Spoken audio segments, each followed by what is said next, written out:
Hi, BBs. Open your eyes, minds, and hearts and stare deep into the ever-watchful eye. Take a deep breath and awaken your full potential, you magical unicorns. Welcome back to Beauty and the Bitch. I'm Morgan. And I'm Mick.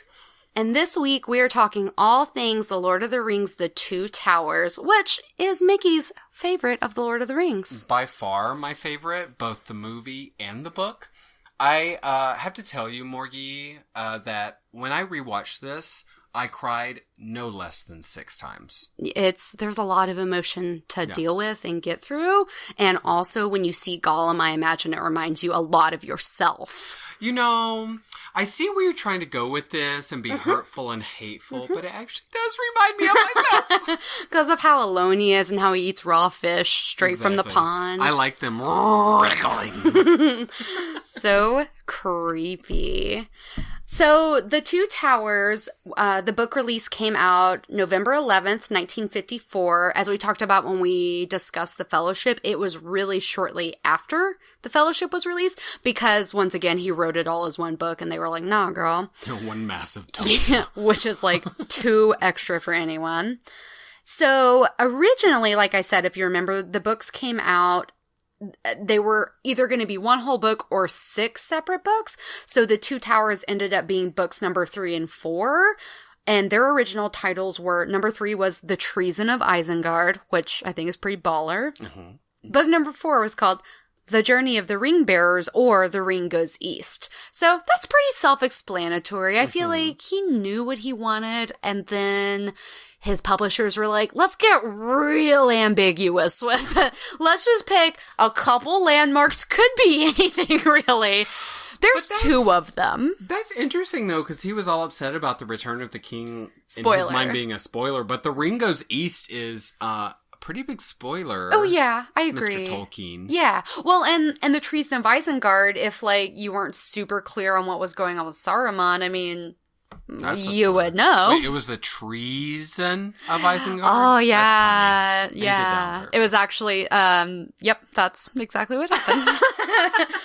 The second movie was released December 18th, 2002, just in time for the Christmas holidays and for me to beg my father to give me money to go to the movies 1,200 times.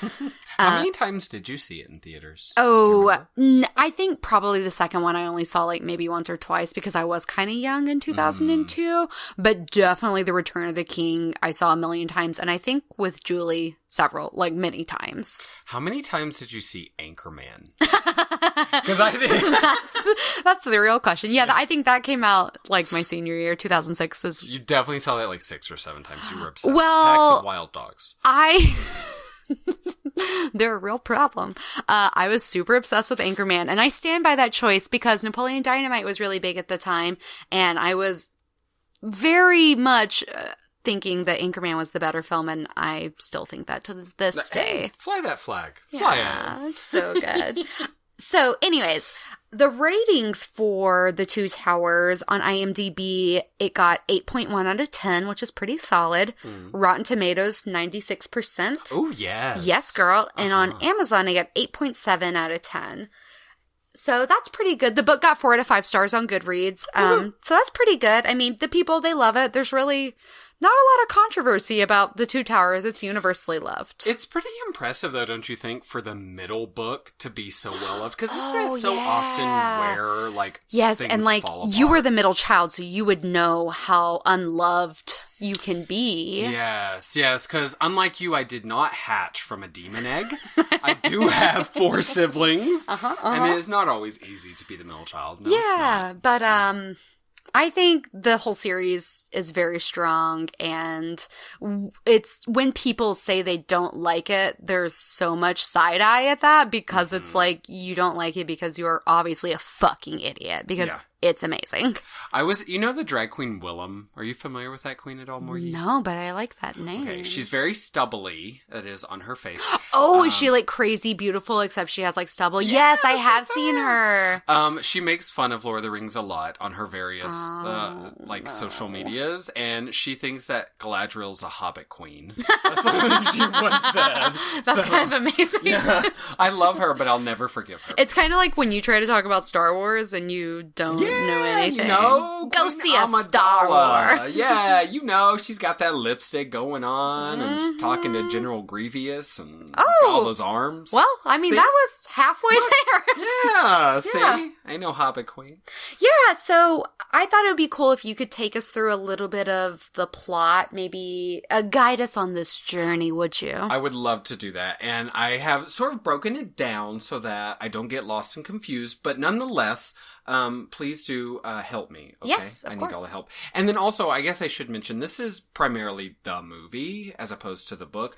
The Two Towers, book and movie, differ quite a lot from one another. You know, when I went to write down any notable changes I could remember, granted, I haven't read the book in a long time, but I literally only came up... I'm kind of embarrassed that I know there are more changes, but I only came up with a couple notable changes that I could think of off the top of my head. Because I'm so saturated with the movies at this point because I've seen it so much and I haven't read the book in a long time. Yeah. Would you like me to... Tell me what you found. Sure. And then we can run through plot. Because I have one big one, but I bet you got it. I'm pretty sure you remember. So, my one thing was that the elves never came to Helm's Deep. That was not in the book, from what I remember. Shit, I did not remember that at all. Yeah, so and what was that elfish guy's name? Haldir, I think his name was, the blonde elf. And I think he was a real... wide face. Yes, he was a real character from what I remember. Maybe from The Hobbit, maybe he's from Mirkwood. But he never came to Helm's Deep. Legolas, I believe in the books, said, I wish my kin would come help a brother out. And he was like, oh well. And then they didn't. Unless I totally made that up, but that's what I remember from memory. And then the other thing that I remembered was that the book, The Two Towers, ends right after Shelob has wounded Frodo and he's been taken to the orcs. And I went online to double check about that, and I read that Peter Jackson said the reason that they made that change was so that, number one, that Frodo and Sam had a better story arc in the final movie, which sense. legit. Mm-hmm. And because it's kind of a cliffhanger that you really... I mean, there's so much other stuff happening. It's really not a cliffhangery kind of movie that you don't really want to do that. But also because they wanted to give them equal screen time in The Two Towers. So they had to, change their journey path. And it kind of synced up the real time of their journeys together. Because the books were a little more discombobulated than the movies. 100%. So that's really all I came up with. I know there's a billion other things, but I'm sure that's what stood out. Tons of tiny things. But the Shelob difference was a huge difference to me. Because that is such an intense ending to the Two Towers book. Mm-hmm. And it's one of the reasons I frankly love the book. But the way they do Battle of Helm's Deep in the movies, it is... You don't need another finale to that movie. You know it was what I mean? Beautiful. It's so amazing. Okay, so let's run through the plot real fast. Okie dokie. You start off with this beautiful sort of opening of Gandalf fighting the Balrog again. Yes. Remember that beautiful scene with them dropping from the ceiling into the underground lake? It's I love it. One of the most gorgeous scenes. By the way, that was the first time I cried. Oh, yeah. You know, come to think of it, I might have teared up when I did that. Aaron and I watched all three of them together over Christmas break. So I saw them all at once. So I had so much emotion. I think I just had a box of tissue beside me at all times. Queen. Look at you. I am a Hobbit queen. So I feel you on that, girl. And you know what I remember too is that was not in the book. No, not at all. Gandalf he kind of spoke about it in passing later when I think he was with Aragorn and Legolas. He was like, yeah, that one time when I battled a Balrog or whatever. Smote his ruin. But I feel showing you obviously is they did a beautiful job with it. It was amazing. And it's such a smart way to start off the Two Towers because that is, I don't know, maybe other people would disagree. I think that's the most emotional moment when Gandalf falls. You're like, what the fuck? No Yeah. So to immediately get you back into that. My scalp just got brilliant. tingly thinking I know, about right? it. Look, yeah. That's just psoriasis, queen. Just a little dandruff. So you get that beautiful emotional open to pull you in. And then you've got Frodo, Sam, and recently Gollum traveling to Mordor. That diva. Mm-hmm. Yes, they capture Gollum, pull her in, throw that elven rope around her neck. It burns! I feel like sometimes, I was telling Aaron, like, when you're really bored on a road trip, if you just start reading every sign in the voice of Gollum, it'll just, like, change your life. It makes it better. Yeah. And then, of course, at the same time, you've got Aragorn, Legolas, and Gimli chasing the Uruk-hai, who still have Merry and Pippin, right? Mm-hmm. This is when they're, like running across the They're like backpack purses for the Uruk-hai. Exactly right. I remember that being really intense in the books, because they talk in the books about, like, how they're so thirsty, and, like, they feed them this disgusting gruel. And like, in the movie, it looks like blood, like, disgusting, like, blood. Yeah, it's so horrible. It's horrible. You've got the whole kind of true Saruman intro, and, like, the minds of Isengard and all of that bullshit. So you get to see him as the weird, like, science wizard that he's become, which is fucked up. And then, it's a lot of intros here. You also get the whole intro to Rohan, which, you know what? I don't think we talked hardly at all about Rohan last episode when we talked about Fellowship of the Ring. We wouldn't really. Because it wasn't. There. But it just struck me as funny because we talked a little bit about, like, Gondor, but Rohan we just, like, almost completely skipped over. Well, because they're just some horse fuckers. I mean, it's not that I don't care about Rohan. I do, and there's so many characters from there that really touch my heart and are so important and really change the story. But you kind of forget about them. I mean, they are kind of like the younger brother. Yeah. If you look at, like, Gondor and Rohan, you're going to talk about Gondor. Like, how could you not, Which is weird, though, because, like, okay, if you had to live in Rohan or Gondor, which one? Because I kind of think I would live in Rohan. I think I would live in Rohan, too. Rohan. I like yours better. Yours sounds better. Rohan. The Riders of Rohan. Yeah. I think I'd probably live in Rohan. I would, too, because, like, first of all, there's, like, you have a better chance of being, like, the best looking person in town. Totally, because there's, like, rough motherfuckers over there. Yeah. At least, like, in the top 10 prettiest girls in the room. Like, easily. Yeah, I throw on a wig and I'm, like, top 8 automatically. For sure. No, and I like Gondor, but it's a little, regimented. It seems like the army is very important there, because they're, on the edge of war all the time. But it's too much for me. It's a little. I need to be like a little chiller. Yeah, I'd like to take like a little horse out with my friends for the day. Just fuck it. Yeah, and just fuck it, people. No, I think we'd probably both be. Well, after all, we both grew up in Arkansas. We are actually rural people when it comes down to it. Yeah, so. Especially you. Ooh, I was gonna get you, but you got me so good. You burnt! Okay, so you get the intro to Rohan. You see King Theoden in that very horrible way, looking all bedraggled. His long fingernails. Epic. I know. Every time I see that, I think, Morgan Messick. Every single time. He's got your beard. He's dusty that way. Dusty.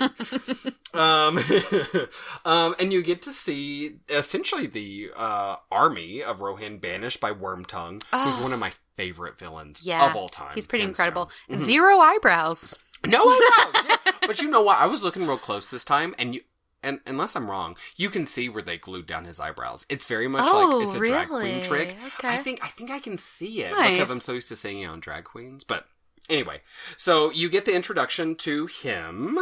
It sort of cuts to the army, which has been banished by Wormtongue and his, like, maliciousness. Led by Éomer, right? Yes, sexy ass. Oh, actually, I have a marry, fuck, kill for you. Since you have an Éomer love.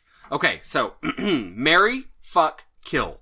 Éomer, Treebeard, and Faramir. Oh, this is not hard at all. I'm going to kill the shit out of Treebeard. I don't want to be with him at all. He is eternal. He is like your grandfather that has hair growing out of every orifice and speaks at the pace of a sloth taking a dump. He's a little irritating. I can't believe you would kill him just out of hate. He's dead. But okay. And then I would fuck Éomer because he looks like he could ride it. And I would marry Faramir because I just want to be with the sweet BB. Also, like, Faramir is just a sweetie. He's just a big old He sweetie. I agree with you. I would fuck Aemir. Oh, because yes. I just have a feeling he'd be a beast in bed. There's So something about much him. lust He's got a for him. fire. Yes, Yeah. so sexy. I have to tell you though, you might be shocked. I think I would actually I would kill Faramir. That's fine. And I would marry Treebeard because I want to drink that special stuff that makes you real tall. Yeah. Give me a big dick, like That's a huge dick. Totally Like, your enormous. prerogative. And like maybe you would like almost kill Faramir and you'd think he's dead. You would leave him for dead. And then I would scoop in. And then I would resuscitate him. And then I would heal him. Yes! And then he would be like, it's Eowyn. And be like, no, I'm just a different girl with blonde hair. But then we would be lovers forever. So and it's so great. that's It just works like a out for the life best. plan. Okay. So, and the guy that plays Eomer, I don't know if you know, his name is Carl Urban. Uh-huh. And he Is he Keith Urban's brother? No, I don't good. know. Fucking Hopefully maybe. not. I don't know. He's a country story. He looks like a country. But he, in real life, he's done a bunch of other stuff, movies and whatever, like things you would have seen. But he is dating very seriously Katie Sackhoff she's Starbuck from Battlestar Galactica. Yes. What a weird, oh my god, what sexy babies. But it's like such a weird, but like connection. intense. That's like an intense power couple. I bet it is, because they're both really, focused. If you were like proxy friends with either of them, wouldn't you just be like, we can't be friends anymore because I can't. It's just like too much. Oh yeah. No, I can't imagine. But yeah. I always think it's so interesting when like people you love from like fantasy like get together in real life. Yeah, like how I fuck Gandalf. Yeah. Twice. Oh, In well, my dreams he's is- very old. My dreams is precious. Okay. Okay, so you answered that very well. Let's get back into plot here. So, the orcs are captured, and then Merry and Pippin run into Fangorn, which is this old, ancient forest, and they meet Treebeard, who smashes this orc, is trying to kill them and eat them, put a maggot hole in their bellies. Oh, right. One of the worst lines. It's so icky. Icks me out. And then... Aragorn and Legolas and Gimli are tracking. That's that scene where, oh my god, I just forgot his name. The guy who plays Aragorn. I know it, but I just... Viggo Mortensen. Yes, Viggo Mortensen. Remember when he kicks that helmet and he actually, really Yes! hurt his foot? This is why you have to watch the appendices, people, Yes. because you need to know the nitty-gritty details that Aragorn legit broke his foot and screamed in anger, and it was beautiful. And it's all real. So Yeah, real. It's captured. He broke his foot right in half. Yeah, he still doesn't have It's that. gone. He lost all of his leg. Viggo Mortensen. Viggo Mortensen is nominated for an Oscar also, which is coming up in a couple of weeks, for his role in Captain Fantastic, which is a movie that I 100% recommend. Everyone needs to go see it. He doesn't have orange hair in that movie, does he? No, but he's got really bad personal style choices. He does. But he looks beautiful in that movie too, and then you see him naked and he's got a big knob. Really? Yes. I didn't know that. Yes, girl? Okay, Wait. Is that a new movie? Is it still in theaters? Can I see his dick blowing up? I rented it on Amazon so you could zoom in as much as you Okay. But it actually was a really, really beautiful, moving movie and one of the best movies I saw last year. So Really? Captain Fantastic, everyone I rent can't it. believe you're just now telling me about seeing Viggo Mortensen. I thought don't we know. were friends. I thought we were close. You thought wrong. Okay, well, fair enough. Fuck you, get out of my house. Okay, and then, so they're tracking them through the woods, whatever. And then Frodo, Sam, and Gollum are sort of heading towards Mordor. Against Sam's wishes, Frodo's decide to let Gollum be their guide, right?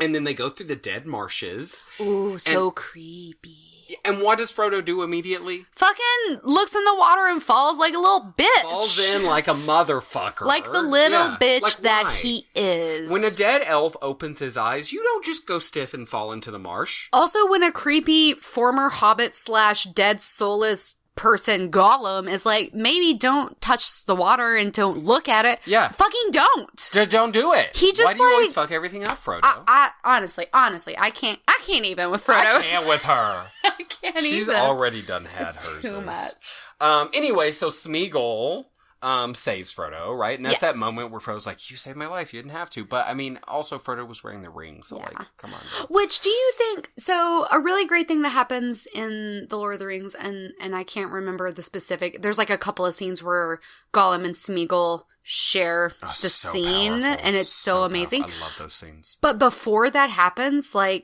don't know that, the regular person knows that he has split personality disorder. Well, and you know what? That is something that is much more... Correct me if I'm wrong, but I'm pretty sure this is true. It's much more of the movies than it is of the books.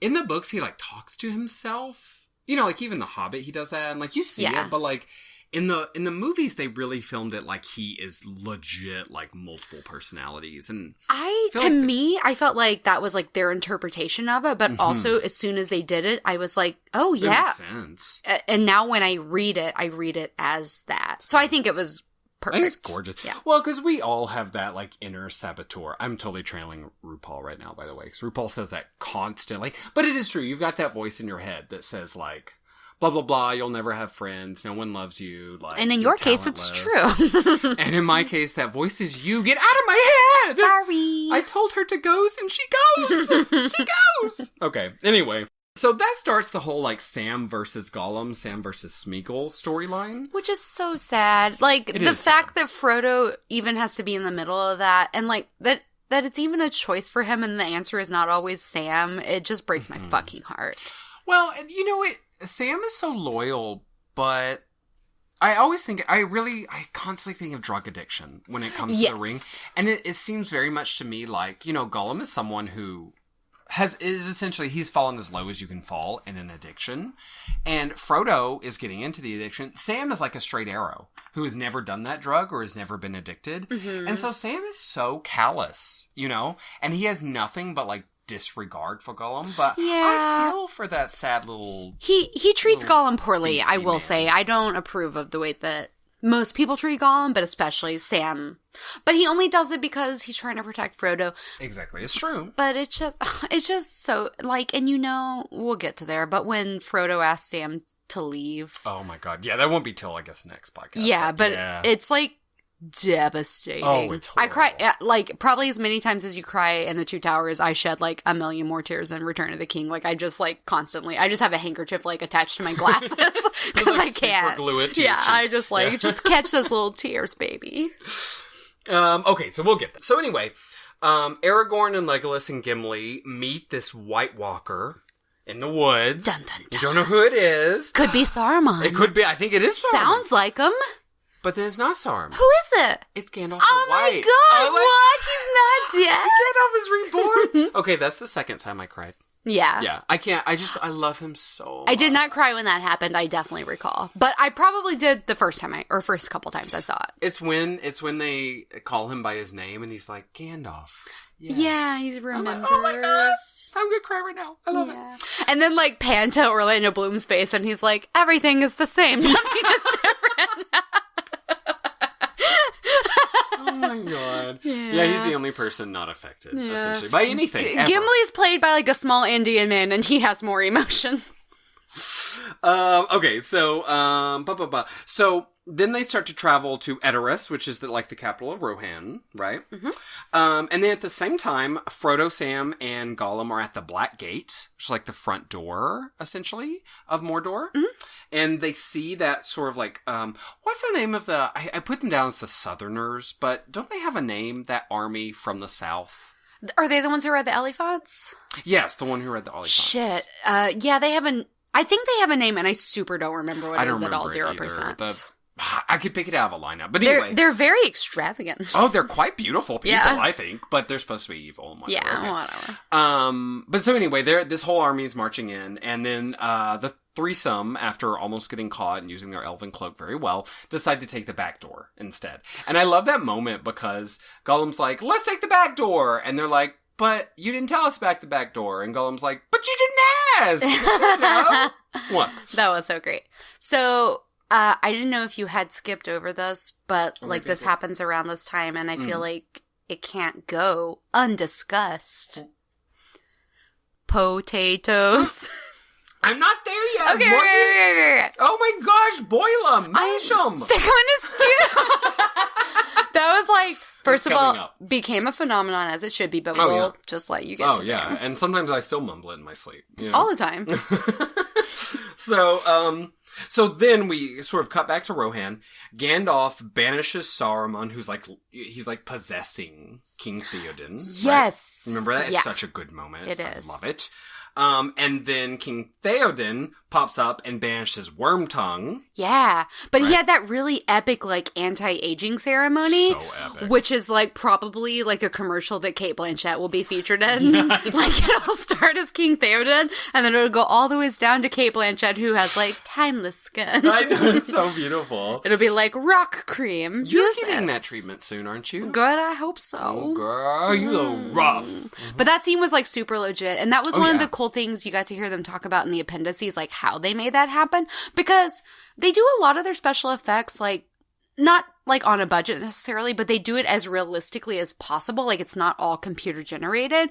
And so that's another reason you should see the appendices, because it's, like, legit fucking magic, like, coming to the screen. It's crazy. It's the Weta Studios, right? Yeah, Weta Workshops in New Zealand. They did, and a lot of the appendices are about them. Because they did the lion's share of the work. And they're amazing. And it's just astonishing making that chainmail by hand, link by link, for real. Everyone is like, it takes 120%, and like it shows, and awesome. It's very cool. So definitely watch this.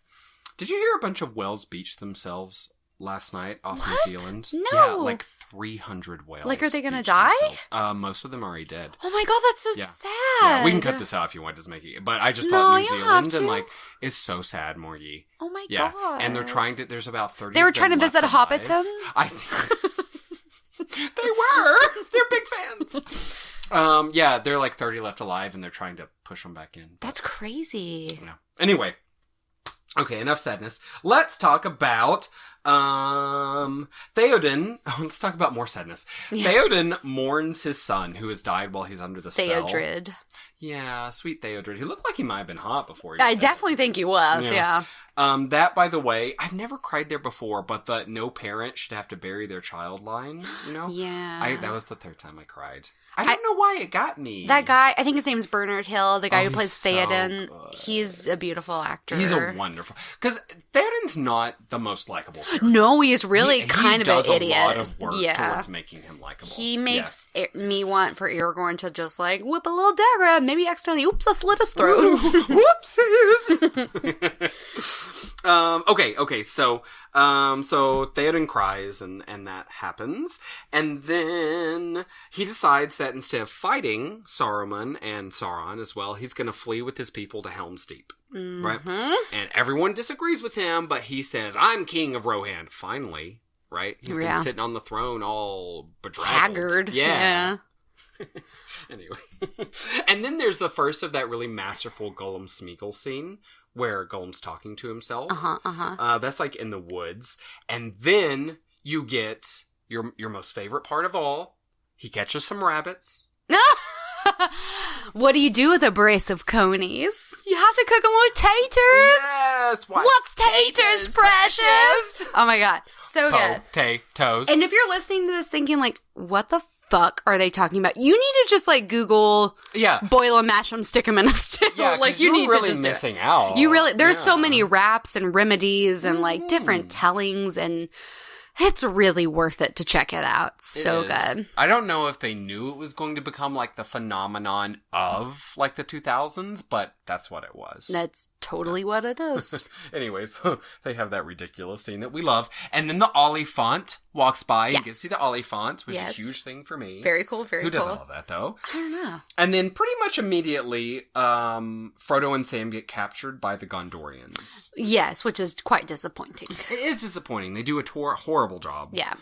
Sam pulls out his sword, which is exciting, but then he just immediately loses it. So. Yeah, but he tried. They're not fighters. Yes, but he did give it a shot. Yeah. And then, while heading to Helm's Deep, so skipping back to the others, Aragorn is sort of pulled between Arwen and Éowyn. Yeah.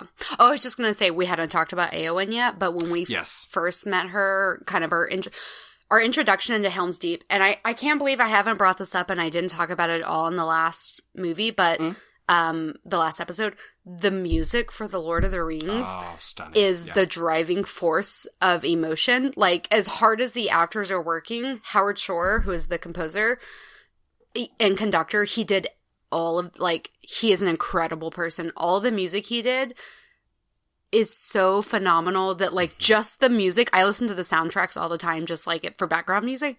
Just the music can, like, take me out of, like, my real life and bring me to, like, an emotional point.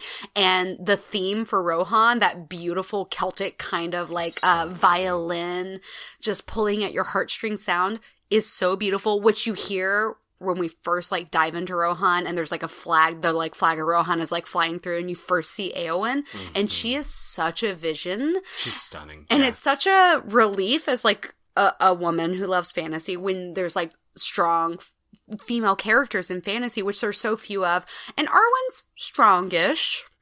She's strong in her convictions. Yes. She's powerful enough, but she's absent. She is very, very much absent from the stories. So when we get to, and they bring her in the movies more than they do in the books, really, which I appreciate. But when you meet Éowyn, she's just this, like, person that, like, as a youth, I had, like, looked up to her because she was defiant and just, like, glorious and just was her own person, but also, like, really vulnerable. So anyways, her introduction I felt like was beautiful. It is. And then back when we first met her in Rohan, she had this beautiful moment with Grimmer Wormtongue where he kind of, like, said, oh god, I wish I had the quotes, but he says some, like, things to her, and she says pretty much, like, keep your forked tongue back. Like, she's like, I don't have time for your bullshit. Like, that's when woman. She tells him his words are poison. Yes. That's what she says. She says, and she has, like, tears falling down her face, but, like, fire in her eyes. She's incredible. His nasty old slimy hand towards her, and he's like, you're so fair, so cold, like a morning's dawning in a spring that's still clinging to winter or some bullshit like that. And they are like, it's touching. I was like, okay, you're really coming for her. He's trying. But she sees right she's got that fire in her eyes. With that mole on his cheek, he ain't fooling nobody. I love Éowyn, and as much as, like, as a person, I would rather be, like, an Arwen type who's, like, this beautiful princess that, like, gets the guy or whatever. But, like, I'm definitely, like, an Éowyn, and so, like, she's one of those characters that, like, shaped my, like, formidable years where, like, who doesn't want to be Éowyn? At the time, I was like, I don't really think she's, like, who I want to be. But anyway, she's fabulous, and I own that, and I love her. Well, you love her. I love her. Interesting. Marry, fuck, kill. Éowyn, Arwen, Galadriel. How can you do this to me? I'm a monstrous beast, that's how. Oh my god. Okay, marry, fuck, kill, and I have Arwen, Galadriel, and Éowyn. I think I might... Okay, I think I want to marry Éowyn because she's so fierce, and, like, I just want to, like, I want to be a part of the change that I know she goes on to make. Absolutely. And the path that she forges. I have to kill Arwen because, I mean, whatever, she's a little fragile. And I'm gonna fuck Galadriel because there is some light in that bitch, and I need a piece of it. Yes, girl. When she gets close to the ring and she becomes beautiful and terrible, she could do that in your pussy. Yeah, but, like, I don't think I could be around her forever because she's so beautiful, and I don't feel like the ugly one forever. I mean, her husband definitely is the ugly one. Obviously. And he's not ugly. No. At all, but, like, Glorfindel, maybe? Is that him? I don't know. I was gonna say Celeborn, but that's actually... Oh, no, you're right. You're right. Is it? Glorfindel's someone else. Okay. Yes. So, anywho, so I want to live out my days with Éowyn. I think we could be on more even playing fields. See, that's interesting because I'm trying to play the long strategic game. So I think I would marry Galadriel. I think that's a fine choice. Because then I could be like, she's a hobbit queen. No, she's not that, but she is, like, one of the eldest elves, and, like, she's super magical. She's got a lot of baller rings by tons. Yeah. And I think I would fuck Éowyn because she would totally put on a strap-on and fuck me senseless. Oh, she definitely would. And I, too, would. I'm so sorry. Maybe that's why I need to marry her. Yeah, poor little sweet Arwen. I like her. There's nothing against her. Yeah. It's just, I set up, like, it's a there's tough no call. way to win here. You know? Yeah, it's a tough call. Okay, so, yes, thank you for giving us some of her story. Because I guess... She's had, like, intros, but she hasn't really been, like, a huge plot point. Yeah, but she'll get there. Yeah. She'll get there. So we sort of set up that Aragorn's pulled between Arwen and Éowyn, right? He is, though, but, like, he's not, right? But not really. Yeah. No, I mean, he's like, ooh, he's Éowyn looks good. I for can tell Éowyn. she likes me. Yes. But like, Arwen has his heart. He is with Arwen. But he still thinks at this point, she's sailing off to the Undying Lands. Sure. So, like, In a way. So, like, he could fuck Éowyn and be okay about it. Yeah. But... Well, he could fuck Éowyn and marry her and have children with her. And, like, if Arwen's fucking all the way off to the west, I mean, how's she going to be mad? Of course, spoiler, she didn't go. But he doesn't know that yet. He doesn't know that yet, right? And this is actually when, you remember we were talking about the sad vision of, like, her future? Yeah. This is when you start to see that sad vision, like, in flashback form, which I didn't even remember in the movies. I thought it was only in the books, but fuck me. Whatever. Mm-hmm. I should have known. It was such a vivid, like, vision. I should have known it's in the movies. So it's, like, cool that they do those flashback scenes because it gives Arwen screen time. Mm-hmm. And, like, I love to stare at her because she's... Liv Tyler is, like, an ethereal, beautiful, like, her goddess. Cheeks. I mean, I just can't. She is Snow White, I think. Like, there's really no other way. But, she wears, like, the most fabulous clothes, which is, like, such a, like, whatever thing to say. But some of Éowyn's dresses with those long sleeves. She's fierce, too. Good. But Arwen wears these, like, goddess clothes. Yeah, like, it's only things that women in, like, heaven get to wear. Like, and she just, like, shines. I love seeing her. And she looks so good. There's, like, this blue and red velvet dress that she wears when she, like, holds a book and she drops it. Like, exactly what you're talking about. Yeah. You always love She doesn't even look like she's wearing makeup. Like, how is one woman so beautiful? It really, don't think about it too much or it will make you feel bad about yourself. I could give you lessons, Morgan. We'll see. So, just when we're, like, loving this whole beautiful fantasy he's got, all of a sudden these wargs attack. With these fucking orcs on them. Which didn't happen in the books, I don't think. I don't remember it in the books. Oh, you know what? The trip to Helm's Deep, I don't think everyone made it. I think it was just the women and children in the books. And then, like, the other people came separately. I might be wrong about that. They fight the little wildling guys or something, maybe? Oh, that sounds familiar. I don't know. We might be bullshitting now. But anyway, so Aragorn gets pulled right off a damn cliff by a warg. I cried. And I knew he was alive, and I cried. Aragorn has, like, this special place in my pants. I was going to say, you're dong hungry. No, I love him. He's very lovable. I mean, he's the hero. Yeah. One of the heroes. Anyway. Maybe I didn't cry when that happened, but maybe when Éowyn finds out that, like, he's dead, even though he's not dead. Like, her emotion really gets to me. Yeah, she loved him a little bit. Until she meets Faramir. Oh, Daisy. Oh, girl. Hey, Daisy. House of Healing. So while this is happening, you know, Frodo has been captured by Faramir, a.k.a. Daisy and Sam, and he's like... Faramir's trying to figure out who the hell they are. You know, Faramir is Boromir's brother. Yes. Very much the younger brother, the lesser brother in the eyes of his father. By far the more attractive. Yeah. Faramir has seen Smeagol with them, so we know he exists. And there's this really sad scene with Smeagol in this, like, forbidden pool, whatever. Do you remember this? Oh, yes. I didn't cry, but I have cried in the past. That was sad. It's so sad, because he's, like, singing to himself about a fish he wants to eat, and he's so childlike and, like, adorable. It was kind of cute. It was cute, yeah. And then they're about to kill him, because he's in the forbidden pool. And then Frodo... quote unquote, betrays him, right? Yeah. He also saves his life. Yes. But Gollum he doesn't see know it that way, yeah. So, like, Smeagol had been, if you think of Smeagol as the good side, Gollum as the evil side, or Smeagol as the more innocent side, Smeagol had kind of been winning. Like, he had been feeling loyal to Frodo. Yeah, he was coming back out. He had told his Gollum side off and whatever. But when Frodo essentially tricked him out of the pool, he comes like a fucking dog with the fish hanging out of his mouth. Oh, it's so sad. And then the Gondorians capture him and, like, whatever. So that's when Smeagol essentially gives up and Gollum takes back over and he truly becomes evil. And you might wonder if that hadn't happened, if it would have turned out the way it did. Because Smeagol was still taking them to Shelob and still hadn't told them about Shelob. So it's possible that Smeagol was going to fuck them anyway. Yeah, it's true. You know? But anyway, so Frodo betrays Smeagol more or less, and then eventually some stuff happens. Faramir pulls them to a place, and there's some shit that goes down, but eventually Faramir lets them go. I don't think we need to go through all the hoops. You're right. Okay, so Aragorn, surprise, he survives. His horse wakes him up. Whatever.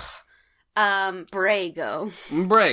Yes. Was Theodred's horse, and he was wild and untamable after Theodred died, and only Aragorn's words could calm him.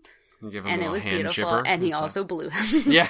No, but, not to interrupt you, I'm so sorry. No, but Aragorn walks in with the most, like, makes you, like, I'm sorry to be so explicit, but wet in your pants scene, where he just, like, he busts in the door to, like, tell Theoden, like, what's what, with, like, water dripping out of, like, his long locks of hair, and he just, like, swoops him to the side, and, like, universally, I have talked to women about this, universally, that is Aragorn's moment, like, he is fucking sexy in that moment. And it's special. It's so special. Because his sexiness really is connected to him being a bit dirty. Yeah. He looks like he might smell. Like at the end of Return of the King, he's got his little... He kind of looks like a dad. You're like, nah. Yeah, he kind of looks like a dad. It's whatever. Mm-hmm. Yeah, only Strider. Or like Strider. Yes!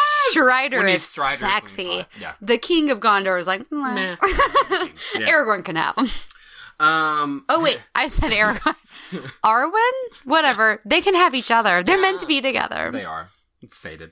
Well, the reason he runs in all wet and drippy is because he sees that huge Uruk-hai army. That's the thing. He's like, oh shit, I have to get on this horse right now and go tell them because they think it's going to be some little piddling army. But in fact, it's like the largest army ever seen. It's real scary. Yeah, and they're Uruk-hai too. They're not just normal little nasty ass orcs, right?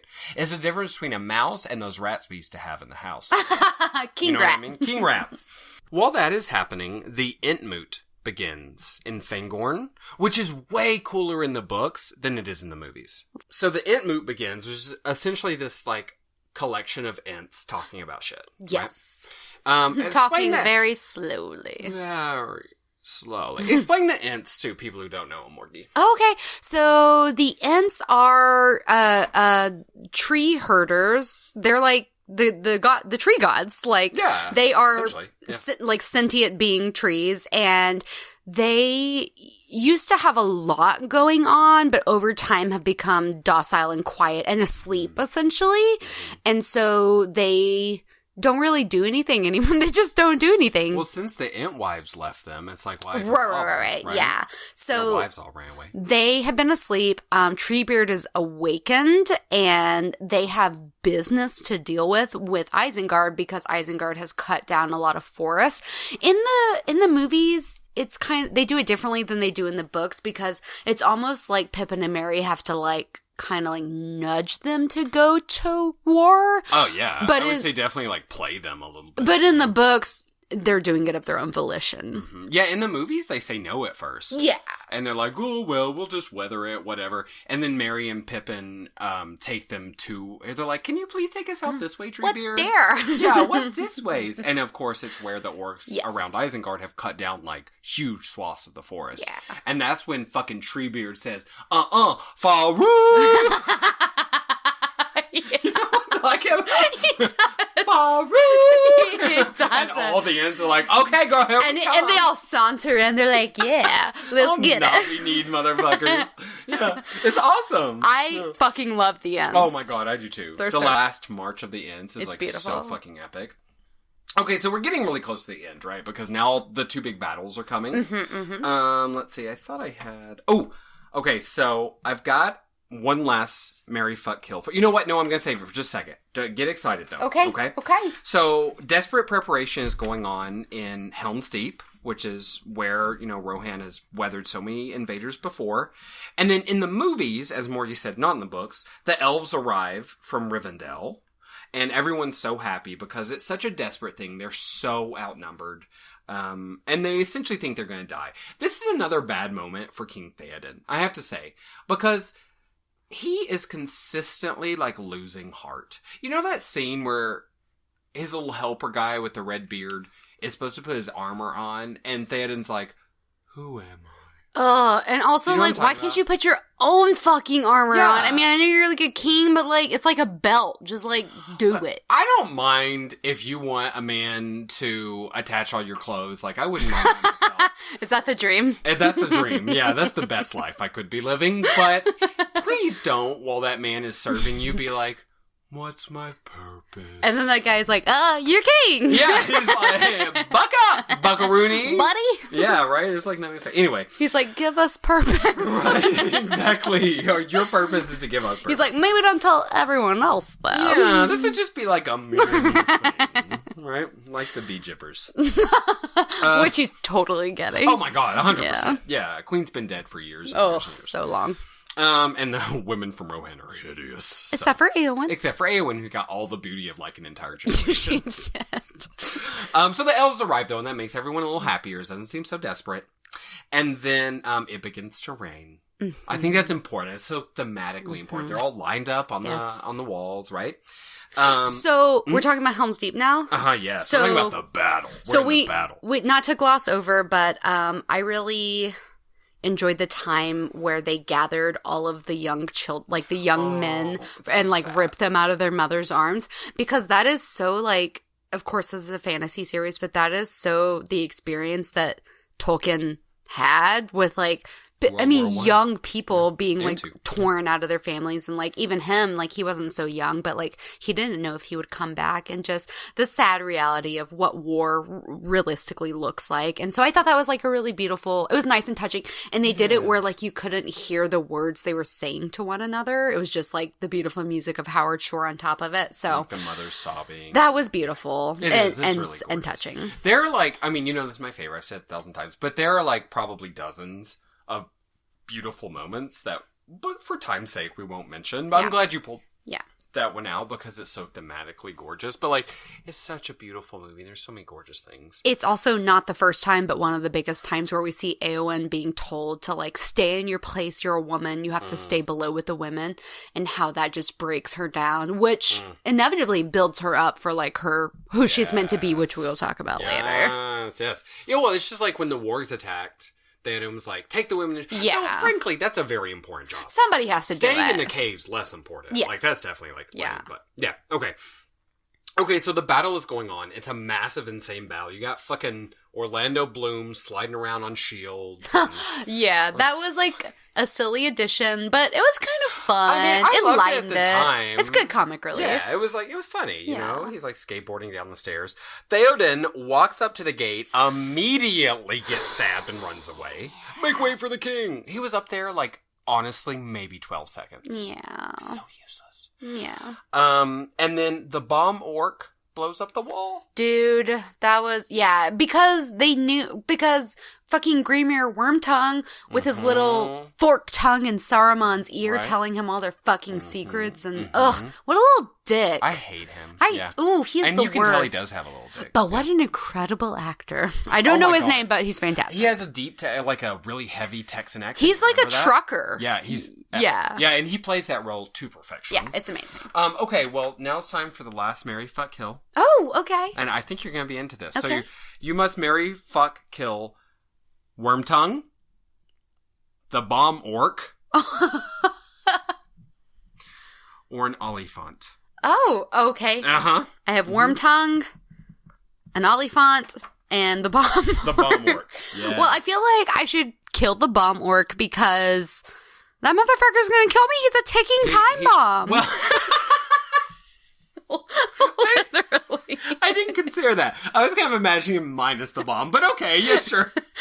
They're intrinsic. They're like one and the same. They cannot be seperated. Okay, they're yin and yang. He's the bomb orc. Yes, yeah. Right. So fuck that motherfucker. He's dead. I'll just let him explode. I will fuck.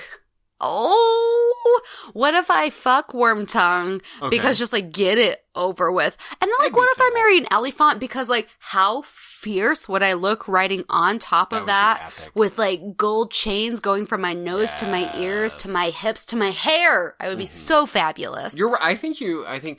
See, now I'm shocked because I wanna fuck the bomb orc. Well, he's got muscles. To each their own. He doesn't have the most beautiful face. I will put that out there. You can flip him over. Exactly. Put a paper bag on that shit. And I think the bomb will add, like, excitement. Well, I like, guess. Gotta get fucked real fast, Yeah. And then, you know what? I was gonna say I might marry Wormtongue, but I hate him so much I have to kill him. Oh, could you imagine talking, like, every day he would find some horrible, depressing thing. He's like Debbie Downer. He would be feline AIDS is on the rise. And also, like, everyone's dead. Because I turned them over to Saruman because I'm a bastard. If I was to marry him, I promise you I'd be drawing his eyebrows in. Because that would help significantly. You would, like, pull up RuPaul's Drag Race and, like, teach him a couple tricks. Like, braid his hair to the side, brush his teeth, get him some like black mascara. I could pretty him up a little, but no, I'm gonna kill him. But what's under that cloak? I can't even think about it. I don't. That's why I would have to just get it over with one and done. Yeah, I feel you. Smart. Just lay back and think of Middle-earth. Well, you answered that very well. So, the bomb blows up, so everything goes to hell. And then at the same moment, Treebeard is marching with the Ents towards Isengard, right? And then, essentially, it seems like everything might be lost, because the wall has fallen. That's never happened before. Right. It was very traumatic. But then Gandalf told them to look for his coming at the dawning of the third day. Yeah, which, like, everyone forgot about until, like, the sun came up suddenly, and they were all like, oh, it's the third day. Like, there was, like, no hope, and they were like, oh, yeah, Gandalf. Oh, yeah, like that guy who died and came back to life and has been around for... By the way, this is an appropriate time. He says at one point in the Two Towers, he's been alive for 300 lives of men. Okay, so I imagined, I want to do this math, math's not my strong point, that maybe people live, like, average 75 years. Sure. Right? It's a little hard to tell, but it seems like they've got a pretty good, like... quality of life? Yeah. So if he lived for 300, average 75 lives of men, he lived for 22,500 years. Wait, what? Yeah. No. Yeah. Wait. Mm-hmm. Oh. I couldn't believe it. I did the math 3 times. The numbers are big. They're big. They're much bigger than I thought they would be. I know. I was fucking shocked. He's been alive for a very long time. Which makes sense, because he's like an angel type person. Wow. But, yeah. That actually blows my mind. I know. And even if, say, people only live 50 years, I didn't figure that out because that's too much math, but that's still a many thousands of years. Time. Yeah, so he's old as fuck. That's crazy. Right? Do you know, did he say that in the book or just in the movie? I'm not certain if it says in the book. So, I don't remember that in the dear listeners, if you know how old Gandalf is, from the books. You remember reading it. It's somewhere in there. But just hit us with that knowledge. Yeah, we would love to know. Throw that comment down there. Yeah. So anyway, okay, by the way, that's the 4th time I cried when it seemed like all was lost. Yeah. But I think that's mostly excitement tears, because I just love that battle scene, and when it seems so dark. Do you like that time when Gimli and Aragorn are like going to like do some like reconnaissance secret missions, and Gimli's like, you have to throw me. Yeah. Anytime Gimli's being like funny, I'm like 100% on board. Which, this is throughout the series, but Gimli's not that funny in the books. There's really no funny in the books. It's not a very funny This series. is sad, but I have like no remembrance. Like him in the books, it's just in one ear and out the other. I can't remember. He's like there, but like whatever. Yeah, he's just like another warrior type. Like he's definitely not comic relief. Yeah, but I love that he is in the movies because that's great. You need it. You have to have it. And then that time when they're lining up at Helm's Deep, and Legolas says something about like. Gimli says like dying with like I never thought I'd die with an elf or something, and Legolas was like, how about with a friend? Aww. That touched my fucking heart because their little friendship is so sweet, and I just love it, and it's great. I'm so glad it's there. I'm so glad. And then they have their little rivalry. It's so perfect. Yeah. And then Aragorn's just like, I'm so above everything. I am a king. Right, exactly. Okay, so all seems lost, but then all of a sudden, Gandalf arrives at the lip of that damn hill with Éomer, right? Ugh. And it's like, so that, by the way, that's the 5th time I cried. When he, like, rides over the lip. Oh, it's so amazing. Okay, so not to bring beef to this beautiful moment, but that angle that they're running down the hill at... It's so scary. No. And it's, like, fine sand. It's not real life. Would fall. Everyone's dead. Horses would fall. Everyone's dead. They fall in the, like, fucking spears of the orcs. Gandalf would break his staff. Yeah. And, like, everyone else just, like, has an aneurysm because they thought hope was there and it's all gone. Exactly. It's super unrealistic. Yes, but it totally is. Moving. Yeah, but it is gorgeous, right? Yes. And then essentially that is the end. The Ents destroy Isengard and release the river. I really like those Ents that, like, the one that catches his head on fire and then he's like, I'm gonna dunk it in the water. He runs over and like, dunk my hair. He's like my favorite. He's doing the bend and snap. I don't know if you saw it, but okay, so this is so maybe dumb, but the last time I cried, I think I was just in an emotional place because I hadn't seen him so long. You know when Merry and Pippin are riding him in the fight and they're throwing rocks? Yeah. And they hit the orc with a rock and Treebeard says, a fine hit. Oh. I totally cried. Because Treebeard is like so huge and these fucking hobbits, I mean, they're doing a good job, but they're so weak. Yeah. But he's like so kind and he's like, good job, buddies. I thought it was so Treebeard voiced by John Rhys Meyers, who is exactly. Gimli. Yes. And if I didn't know that, I would not know that. Oh, really? You know what I mean? Yeah. I heard it, like, immediately, but really? I don't know. I might have read it you before. Special privilege. Well, whatever. But, yeah, he's great. Yeah. That's great. Oh, he's so great. Yeah, I love him. Okay, so that's essentially the plot. Yeah. So pretty good breakdown. I can't remember if it, sorry, not to extend the plot, but does this happen at the end of Two Towers or the beginning of, whatever the next one is? I'm give up. A big fan. Of Return of the King? That one. Yeah. So whenever Merry and Pippin, like, find all the food. That's the next Okay, not right. That's, like, the best part. It's so funny. I can't wait to talk about that. It's and so all the hilarious. weed they find, just, like, barrels of weed, which is, like, a dream. I'm so jealous. Anyway, so yes. Okay. So we wrap up the Two Towers with 2 epic battles, essentially, and our heroes making their way towards Mordor with really no, it's just kind of like happening. There's no progression. Except we know for sure now that Gollum is he's bad. Yes, we know he's bad people. Yes, oh, so sad. But it's such an epic battle, and I know, Mickey, that you prefer Helm's Deep to the Battle of Pelennor Fields.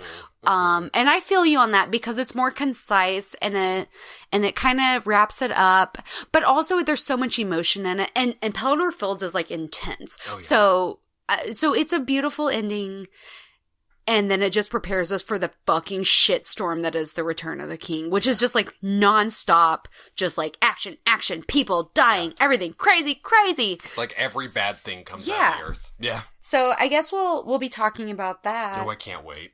You can tell from the way that we feel about the story. We have lots of high opinions of The Lord of the Rings, The Two Towers. I pulled a couple of second opinions, people who gave it 1-star reviews. It's going to be hard for me not to take these personal. Now, I'm going to be real with you. There was very, very few 1-star reviews on Amazon that were not, once again, about, like, my playback was terrible. So I only pulled 3. No, I pulled 4. A couple of them are quite lengthy, so I'm going to try to just do, like, the abbreviated version. So I'll read the short ones first. Okay. 1 star by Sam Brunswick. Some butt. This is some butt. End of review. I think maybe he was talking about one of the attractive people, and he meant to put 5 stars. He was like, some butt. I think that's the only solution. Okay. Be. 1 star by Michael Salmon, like the fish. What a pile of trash. I mean, Mordor. Okay, let me break this down for you. He said more, M-O-R-E, space, door, D-O-R. That's not scary. Fucking Michael Salmon? Mordor? Like doors that are multiple mini doors? Are you a fucking idiot? Like, first of all, God. we don't have time for your review, and also, your comment that Mordor is, that's not scary? You don't understand scary then. Maybe you don't think, like, a fucking volcano and an ever-watchful eye of Sauron constantly beating down, tracking your every movement, ready to send his minions in to fucking get you with a Nazgul and rip your face in half? Oh, I guess that's not scary to you. Michael Salmon! Fuck you, Michael Salmon! Oh my god. You know what? You got him, girl. You take him out. You got him. 1 star. Turned it off.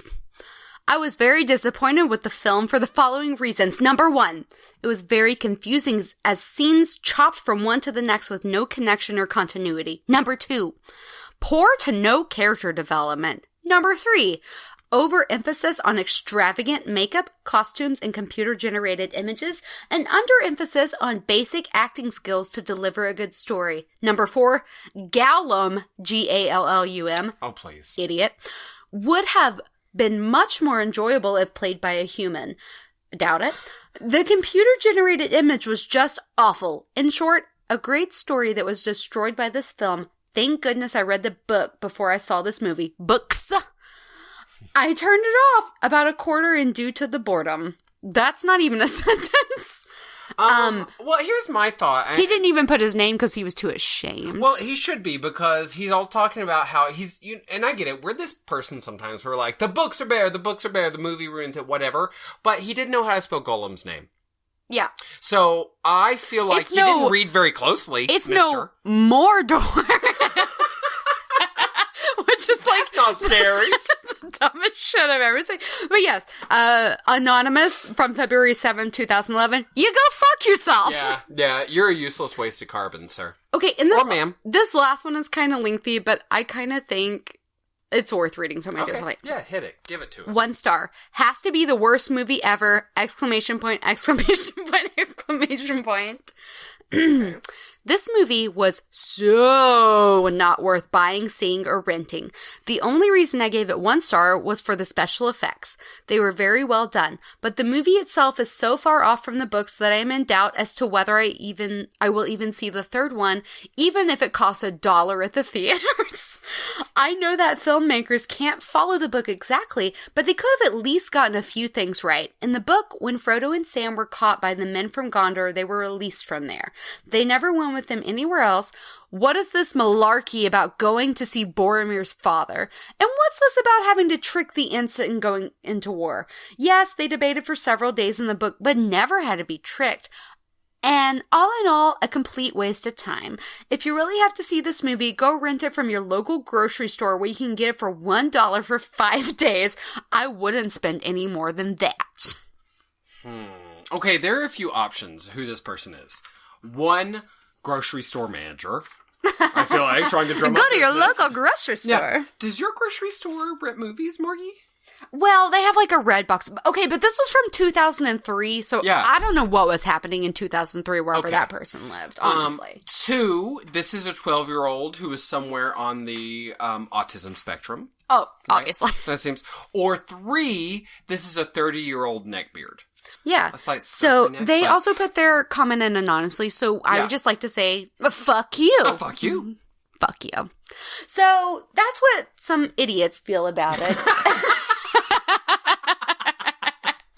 Give it to them, girl. We're very opinionated here on Beauty and the Bitch. That's so good. How could they not? I'm so sorry to go back to this, but would you be willing to maybe just take a moment to rank a couple of are you going back to that? characters into Hogwarts houses? Yes, you know I love to do this. This is my whole life.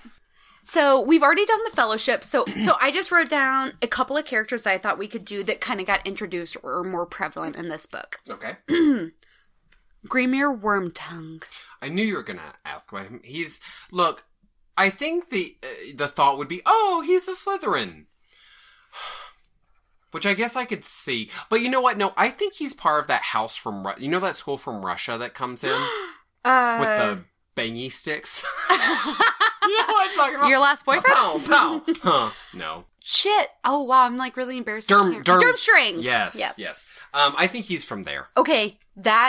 Yes. I can get on board with that. I wrote down that he applied to be the groundskeeper but got turned down. And he's super bitter. Yeah. And then he just like lurks evilly like in like the Forbidden Forest or something. 100%. Yeah. But yes, Durmstrang, you're totally right. Now that you say it, that makes sense. Eowyn. She wants to fight. She's a Gryffindor. 100%. Yeah, she's definitely a Gryffindor. Bravest lady ever. Super courageous. Éomer.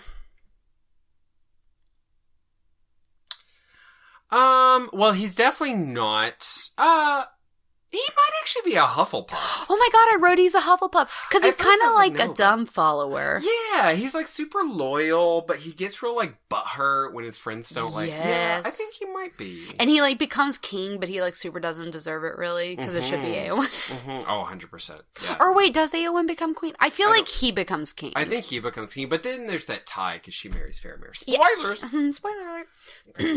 King Theoden. I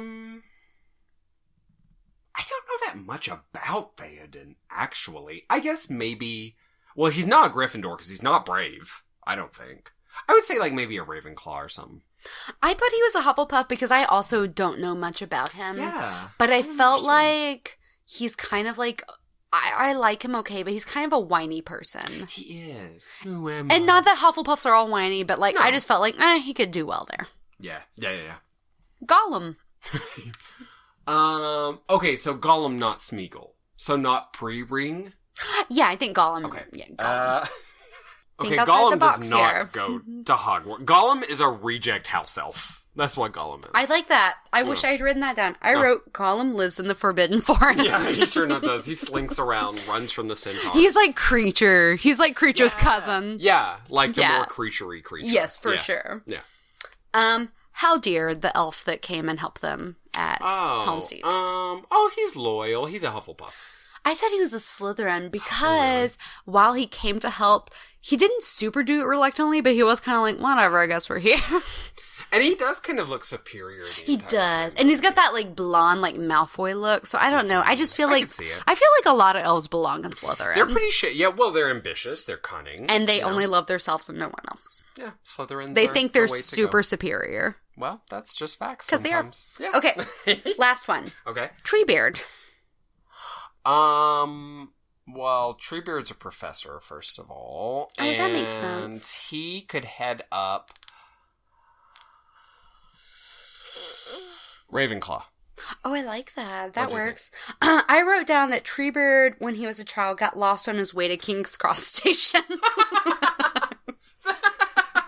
He's just wandering around the alleyways by King's Cross. Yeah, he planted himself somewhere in Poor London, guy, in the West End. He was like, good enough. Thank you for indulging me. Oh my god, of course. I actually really love that game. I want to continue to do that. I hope the listeners like it. I hope they do too, and if they don't, I actually don't care. Fuck them! Just kidding. Fuck Just 'em. kidding. That's not real. So, we heard in the beginning of this story a couple of alternative titles for the Two Towers. What they were originally called The Treason of Isengard, or The Journey of the Ring Bearers, or The Ring Goes East. Mm-hmm. So I thought maybe you and I could have come up with a couple of alternative titles, and maybe just take turns sharing those. So I'll go first. If you've come up with some, just throw them in. We'll take turns. Okay. Lord of the Rings. Theoden, for God's sake, listen to Aragorn. Yeah, exactly. Now that you finally pulled your crusty ass out the throne. Shut the fuck up. So my thought was, Lord of the Rings. Still getting there. I like that. Like the long journey. Right. I like that. Lord of the Rings. Eowyn's wet dream arrives. Ooh, everyone's wet dream, though. Lord of the Rings. 2.5 hobbits. I like that because he says, yeah. Lord of the Rings. The Ents wreck shit. They do. They're really good at that. They do. Actually, they miss their calling, I think. I think so. Lord of the Rings. The 3 towers and the horse stable and a lot of pathways and some mountains. Because they just picked 2 random it could have landmarks. been anything. It's not in the movie. They're like, they define it as like what tower. It's like Isengard and like Cirith Ungol, I think. But in the books, they never say that shit. They're just like, it's whatever. It's some towers or something. Yeah, it's just 2 towers of many. Yeah. Lord of the Rings, and that one time when Saruman was a dick. Which is also the name of the 3rd one in all subsequent stories about Saruman. Yeah. Okay, hit me with some more, Morgie. Lord of the Rings, Uruk-hai's with daddy issues. That's true. Because they don't have dads, because they come out those, like, goose Bubbles? eggs. Yeah. They're like Kalinda. Bubbles! Okay. Lord of the Rings, everybody looking for hobbits. Where are those hobbits is? Everyone's looking in different places. There's so many hobbits to find. Okay, I have one more. Okay. Lord of the Rings, time to save some horse fuckers. I have to admit, like, do you ever, like, just tickle yourself when you, like, write a funny joke down? I made myself laugh so hard when I wrote these jokes, and Aaron was like, it's not that funny. Ask anyone I work with, when I tell a joke, I laugh the longest and the hardest, the loudest. You should do that. You have to laugh at your own jokes. When you're funny, you're fucking funny. I mean, you know what? If people don't understand you're brilliant, fuck them. So, speaking of all things alternative, we briefly spoke about this before the podcast, but I think that we could all agree that Saruman is the Kellyanne Conway of Middle-earth. Absolutely. The little devious, Hatchet-faced. shrewd, horrible person being the voice of Supreme Lord Master of Ignorance who has no brain and only an eye. So if Saruman were to provide some alternative facts about the state of Middle-earth, I thought that would be amusing. So I have come up with alternative facts as told by Saruman. Awesome. I'm psyched for this. Everyone is going on and on about poverty, but we're all turning a blind eye to the strife of the Uruk-hai. Where was the media when the Uruk-hai needed family and support? Nowhere, I tell you. I had to take them all in as my own. I've adopted all of the Uruk-hai. Saruman on desirables. The top of our most desirables list include 2 hobbits, Frodo Baggins and Samwise Gamgee. The 2 have stolen Middle-earth's most precious gem, and we would love to retrieve it so that we may keep it safe and secret. If you have any information as to the whereabouts of either hobbit, please contact Sauron at 666-666-6666. Just trying to get the word out, you know? I mean, you have to reach out to the people. Sauron was chosen by the people. He has the support of the orcs, the Uruk-hai, goblins, and even the wizards love him. Just look at me. He has Middle-earth's best interests at heart, and he keeps his eye open tirelessly to ensure the safety of all. Just a little propaganda there for you guys. No, I think those are facts. Okay, alternative facts. One more alternative fact. Okay, one more. Gandalf the Grey is a drug addict who spends his time addling the minds of children. He is a menace to society and claims to have friendships with eagles. The man belongs in an insane asylum. Thank you. Thank you. I hate Kellyanne Conway and I hate Saruman. Probably equally the 2 of them. I took it so far that I thought that, like, you know how Donald Trump on Twitter is the real Donald Trump? So I thought, like, wouldn't it be great to have the real Sauron where you just, like, do tweets in, like, the voice of Donald Trump except about Middle-earth? And so I went on to see if that was taken. It was, but that person hasn't tweeted since 2009. And I was like, I wonder if they would give that up so that I could take on the responsibility of pretending to be Donald Trump as seen through the eyes of Sauron. Maybe they're dead. Maybe their tower fell down. Maybe. And so they can't give it to you. I don't know, girl. It could happen. So, Morgie. I've got a little quiz for you now. Oh, right. Okay. Because you think you're so hoity-toity. You know all Lord of the Rings, so I'm going to quiz your ass. No, I believe in you. And if you don't get one right, I still love you. Okay. Less, but still. Okay? All right. So I'm just going to read it out, and I want you to tell me who said it. Oh. Okay? Okay. So this first one I think might throw you off. Be silent. Keep your forked tongue between your teeth. So Eowyn said a similar thing, or maybe verbatim in the movie. But did Gandalf say it in real life? Or in the book? Yes. He did. And Gandalf said it in the movie, too. Oh, he did. Okay. Yes. And that's one of my favorite quotes from all of Lord of the Rings. I try to just say it sometimes, but I never pull it off. Okay. There's a path and some stairs and then a tunnel? Gollum. Yes! That's when he's being very sneaky. Right? I love that he talks about those Sneaking. The sneakiest. When he talks about those stairs, which are like the most horrifying thing that have ever existed, he's like, some stairs. Fucking asshole. Okay. Look for your friends, but do not trust to hope. It has forsaken these lands. Theoden? Really good guess. Eomer. Oh, yeah. When he sees them. Yes. Yeah, now that you say it, yeah, I remember it. Yeah, okay. Give me your name, horse master, and I will give you mine. Gimli. Yes, you got it. He gets all, like, bowed out. Yeah, he's like, bowdy. They run as if the very whips of their masters were behind them. Legolas? Yes, in one of the worst lines Orlando Bloom has ever said. That line's beautiful, but the way he says it, every time he says it, I cringe. I hate. Can you imagine him, like, they're like, all right, let's take it again. Take 37. And they're like, you know what? Fuck it. Just, like, whatever. Yeah, just keep running, man. Whatever. Okay, this is the last one, and I think it was very apropos to our friendship. You don't have any friends. Nobody likes you. Oh, it's so familiar. Is that like Gollum saying that to Smeagol? It is. Yeah. It's so sad. You did a great job. Oh, I missed that Éomer quote and I feel shitty. Hard, though. Well, you should. Well, you know, you don't have any friends and nobody likes you. So Can't win them all.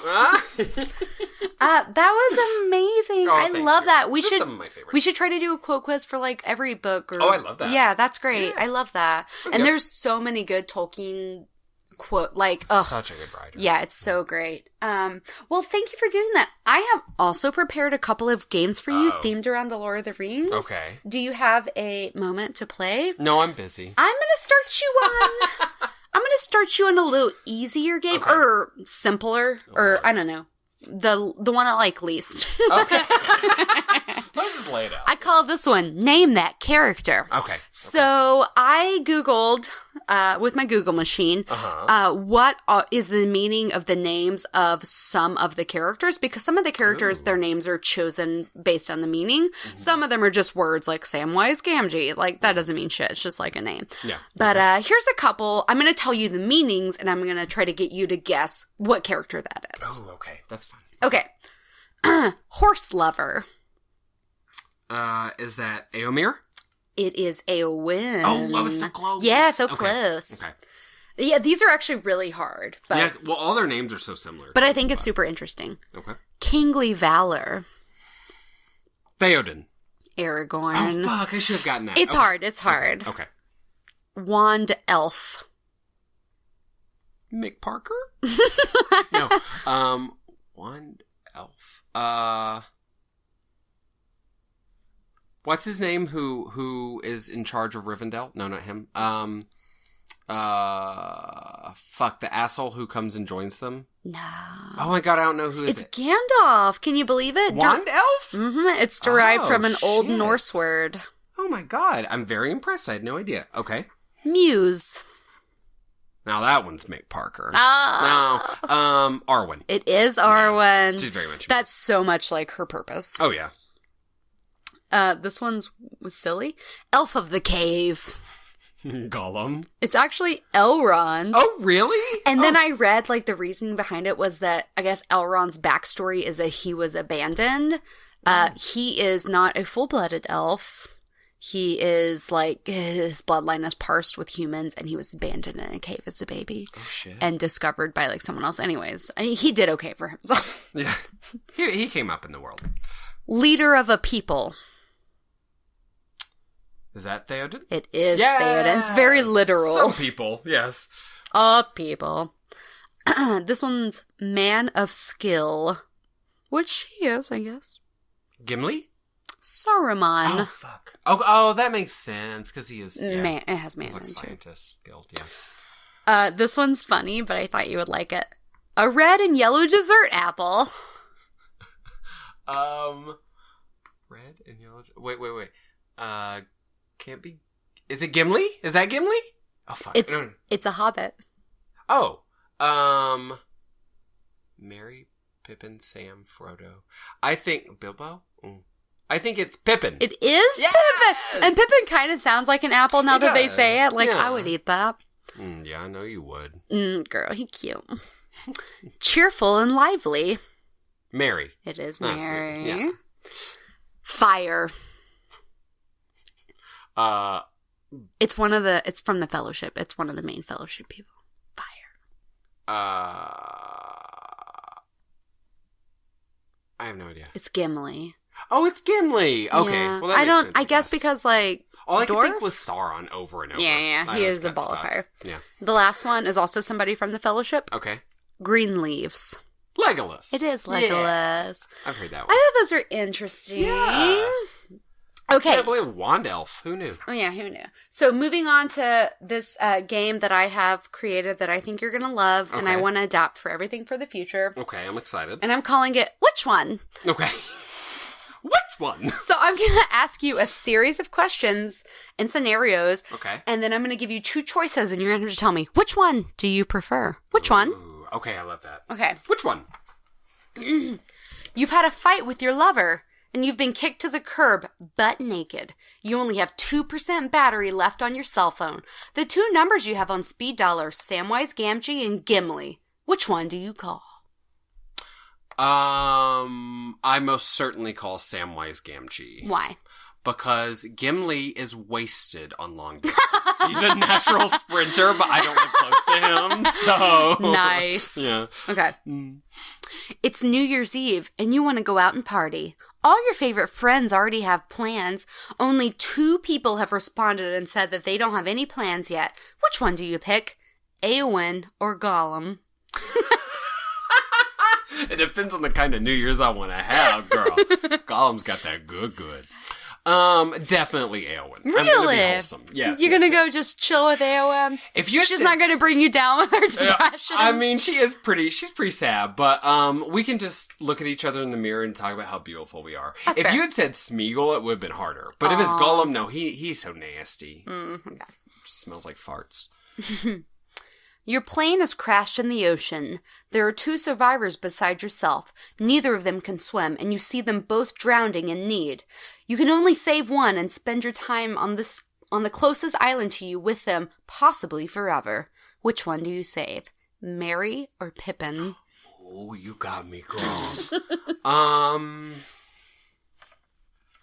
You know what? I would truly rather be on a fuck island with Pippin, but I find Merry to be the more stable and less annoying of the 2, so I think I'm going to have to choose Merry. He's a little more resilient, too. He is. Yeah, Pippin's a little weak, and I can't be dragging him around all the time. You're getting ready for an elvish drag show. You must choose the look from a list of women. The only 2 women left on this list are Arwen and Galadriel. Which one do you choose? Somebody already chose Elfshare? Yeah. That's not right. She's no Who got longer Elfshare? available. Gandalf. Oh, fucking homo. Okay. Arwen or Galadriel? I would choose Galadriel because she's easier to, like, exaggerate. Arwen's just, like, too naturally beautiful. Okay. I would look horrible. People would look at the picture and be like, you're supposed to be her. That's fair. I'd be like, I wanted to be Elfshare. Okay. You have to embark on a long-distance backpacking trip that will last 8 months. You must take along only 1 companion to walk with you and support you along the way. Gandalf and Aragorn have both volunteered. Which one do you pick? So this is true Gandalf with all of his powers and his... Yeah. But then Aragorn might fuck me. Yeah, he might. And he is quite pretty. I'm going to choose Gandalf because, I don't know, he might teach me something, and he might teach me magic. But, if Gandalf halfway through gets tired, like if he all of a sudden he's old, I'm going to leave his ass and go and get Aragorn. That's fair. That's fair. Yeah, I'm a cheat a little. All right. You are being forced to take intensive... What kind of situation you put me in? You can't even finish the scenario. Okay. You're being forced to take intensive group therapy classes. You have 2 choices of who to have with you in the room to help you work through your problems. The only 2 people available I hate you. I hate you already. are Legolas and Treebeard. Which one do you pick? So, okay, first of all, fuck you. This is horrible. Second of all, this is Legolas as played by Orlando Bloom, right? Sure. Treebeard. No. I understand that it's going to take him forever to respond to anything I say. You're going to be in there for like 5 hours a day. It's going to be like my entire life. But that's okay. That's okay, because I am not spending time with Orlando Bloom. Okay. 0%. You're so hateful. You're being forced by your family to marry. In your tribe, marriage is an eternal bond, and magic prevents you from having relationships with any others for the rest of your life. Or you will be murdered by the magic that binds you. Your two options are Saruman and Wormtongue. Which one? Damn. That face you're making. Yeah. Oh my gosh. I'm caught between a rock and a slimy place here. Ooh. I am going to choose Saruman because, well, I mean, does he die? Because if he dies, then I'm out of it, right? I guess. Yeah. But he lives for as long as Gandalf lives because he doesn't die in this world. Oh, I mean, he doesn't get murdered in the same way what happens. Okay, damn. I always still choose Saruman because he could teach me a lot of stuff and like I could learn stuff. Wormtongue, not only is he disgusting, they both are kind of. Yeah. No offense, Christopher. Lee, rest in peace. R.I.P. But Wormtongue also don't know shit, so he's just useless. Word, I hear you. Yeah. Okay, last one. Okay. You've been in a horrible accident and you need a face transplant surgery. Not the moneymaker? The two donors that you can choose from are Aragorn and Faramir. Which one? Faramir. Really? Yeah. Right. I would just much rather look like Faramir. Okay. I mean, Aragorn's very sexy, but Faramir has those eyelashes. Do I get his eyelashes too? Yeah, of course. I would definitely choose Faramir. I like, he looks a little younger and softer. Wow, that was easier for you than I thought it would be. Yeah. How do you feel about which one?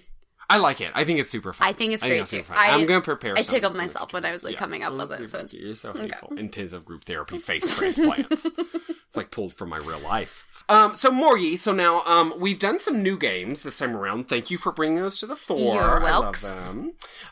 Why don't we, if you're into it, return to a classic game for us? I love it. It's a game I made up on our very first episode. It is called Two Truths and a Lie. Yeah, or, as I prefer, two things that are factual and one thing that is not factual and is untrue. You totally invented that. Don't ever let anyone tell you differently. I won't let the haters get me down. Do you have two truths and a lie prepared? I did prepare a couple of... Coinkadink. So, in honor of the two towers, I did mine themed with the number 2.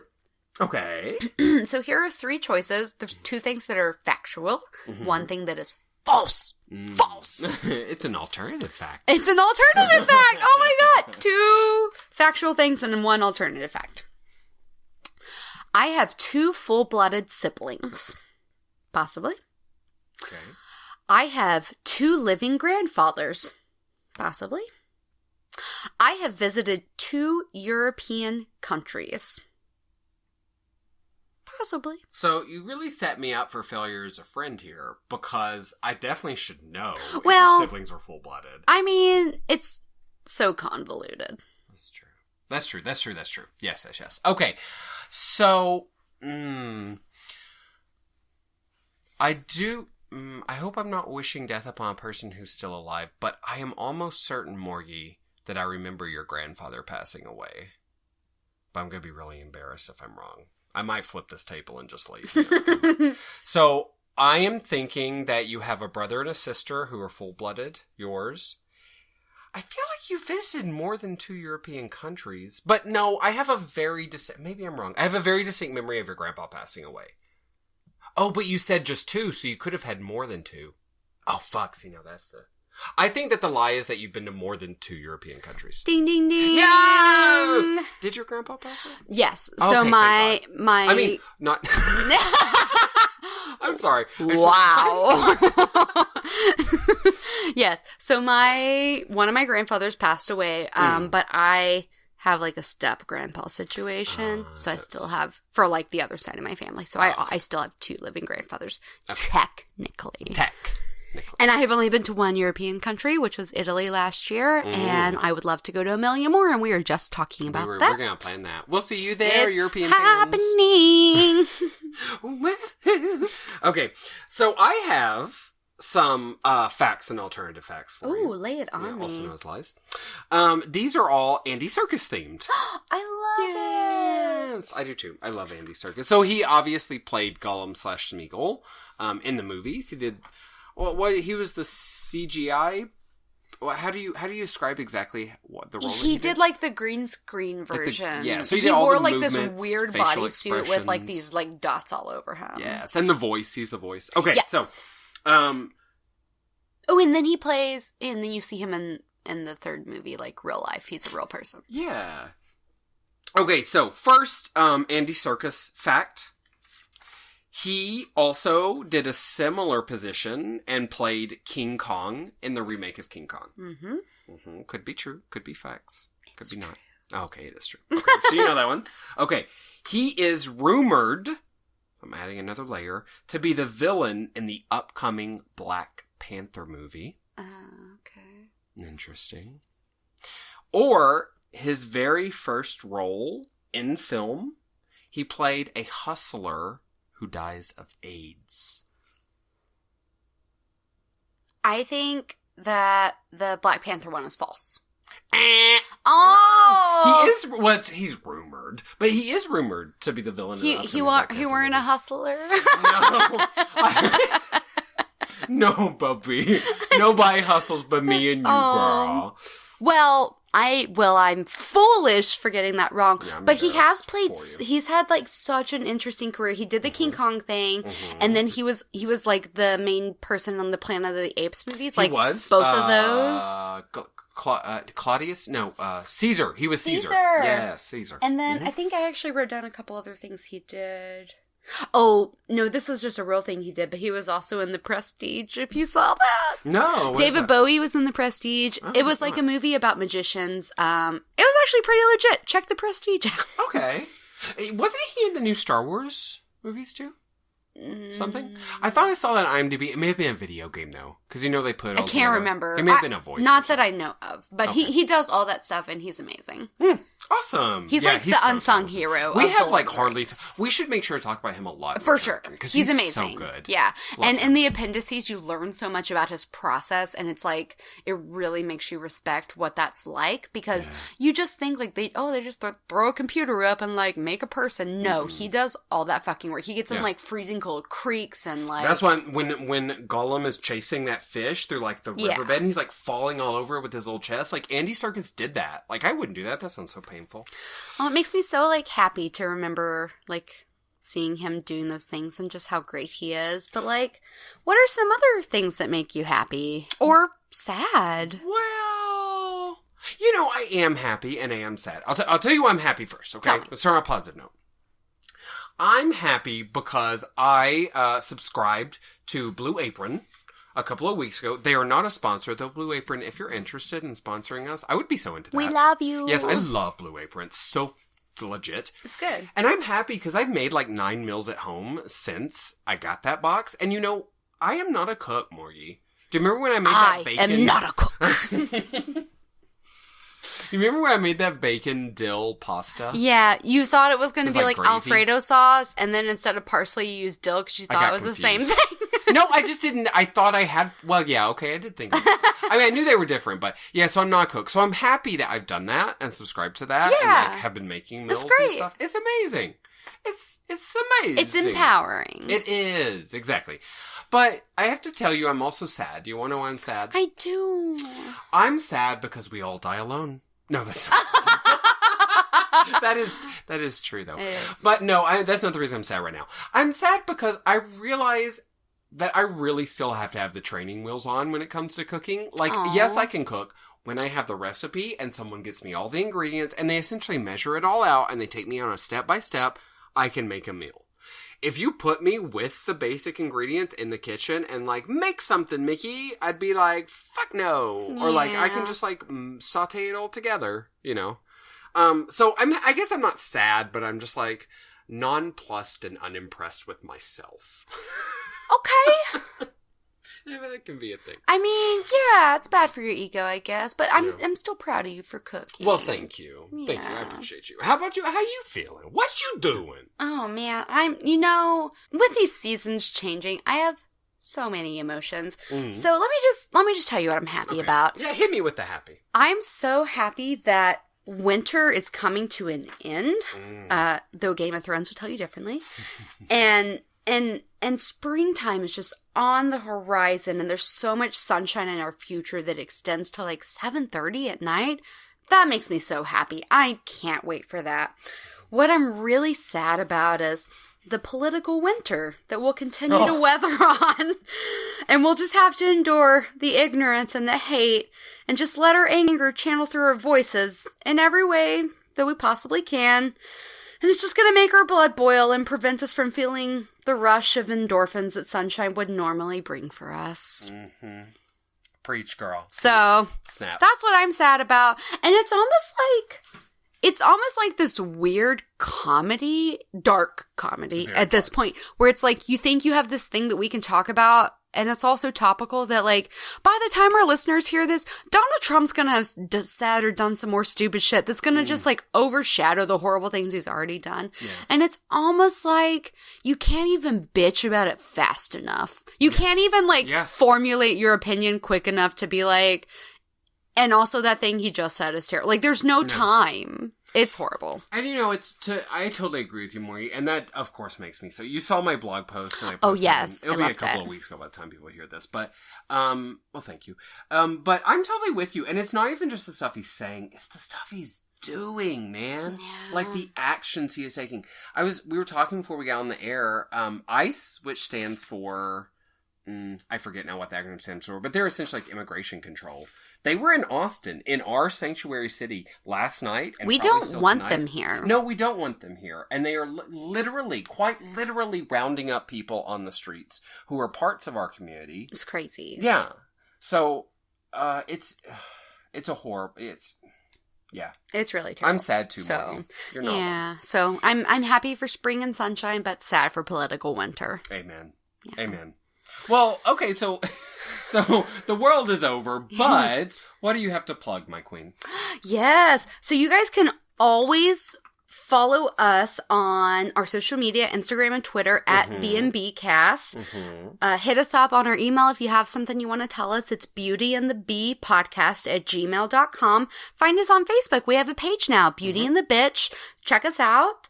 If you want to follow me personally, please check me out on my personal Instagram. I'm at Morgandolph because I love The Lord of the Rings, in case you can't notice. And I wanted to plug a book that I read sort of recently that I actually, if you follow me at all and we're friends in real life, you know that I can't quit talking about this book called Euphoria by Lily King. It's a beautiful quasi-fictional, it's like based on historical fiction on the life of Margaret Mead, who was a formative anthropologist, and she invented mead. Right? Yep. Yeah, she's an alcoholic. She's a drunk. Yeah.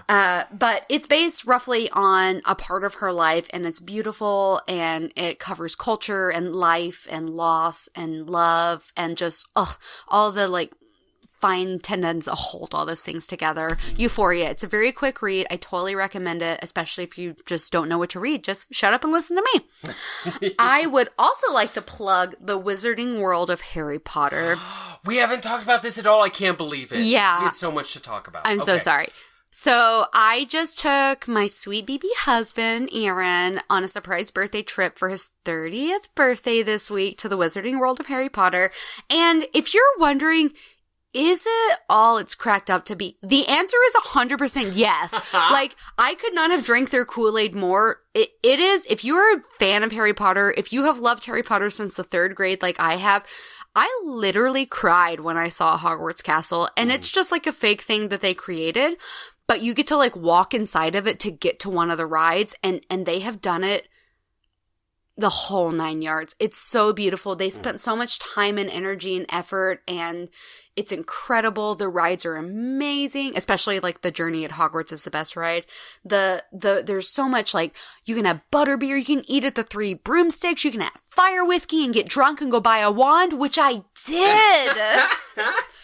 It's worth it. How long did you say it took you to pick out a wand? So we had literally already looked at wands for like a day and a half, and then we spent 45 straight minutes looking at the same wands we'd seen 100 times. Which, listeners, you know that's because the wand chooses you. That's the Yes. problem. And it they were takes trying to time. choose. The wand was supposed It to choose takes time. you. Yeah. I purchased a beautiful Luna Lovegood replica. Ooh. My sweet baby husband, Aaron, bought a Sirius Black, which I totally think was an excellent decision. Could you buy ones that weren't like already Yes. character ones? Because Yeah. like, I legit want to walk in and be a loser and let the one choose me. So I wanted to do that too, but I wasn't drawn to any of the non-character ones. okay. So I just was really drawn to Luna's. It has like a giant flower on the end, and it was very like me. But yes, there are other ones that have not been claimed, as they would say. Okay. So you can choose those. But everything was so great. My favorite things was really just walking through the village of Hogsmeade and also walking through Diagon Alley and just being a part of that and wanting to spend $400 on everything in every single store, but like having to restrain myself. And it was so magical. I can't wait to go again. And legit, I shed tears. So I'm going to put it down right now. You are more than welcome to take me to the magical Wizarding World of Harry Potter for my 30th birthday, which is next year. I'm putting it down. I'm allowing that. Okay. Hold your breath. Thank you. I'm okay. Where was that? yes. So I saw a picture on your Instagram of a beautiful dragon. Yeah. What? Was that on Hogwarts Castle? No, where was so that on? in Diagon What was Alley, that they story? have Gringotts Bank is there, and there's a ride called Escape from Gringotts, and so you walk through Gringotts Bank to get to the ride, and they have done it so amazingly. They have these animatronic goblins like doing Gringotts stuff, and they're fantastic. But on the outside of Gringotts is the dragon that escapes from the vaults of Gringotts, and every like 15 minutes or so he like breathes fire, and he is incredible. It was so beautiful, that picture. Everything was so beautiful. They must have spent millions of dollars to make it, and I don't care. I'll just like shut up and take my money. It was like beautiful. Totally. I love I'm it. so jealous. I want to go. Okay, so from magic and literature and politics to cold hard cash, my plug this week is all about Stash, which is an app that I downloaded just a few days ago. And everyone's going to think once again that this is a fucking sponsor. Again, I wish they were, because I love them and we could use the money. Why not? But Stash is not a sponsor, but it is an app that allows you to do sort of micro investing. So you can invest as little as $5, and you can choose these different kind of like collections of businesses. So like, for example, I invest in green, clean energy. I invest in equality. So businesses that support LGBTQ rights. And I also invested in robots, because I feel like that has nothing to do with science. Exactly. And robots are everywhere, and they Yeah. are going to take over. I like that thing you said in your blog where you're like, I can count like 8 Yeah. technology things around me, and I hope they remember when they rise that I donated. Exactly. And I was looking out for them. That's a good and I'm way. not even like, I'm not even a huge tech person. So like, that's legit.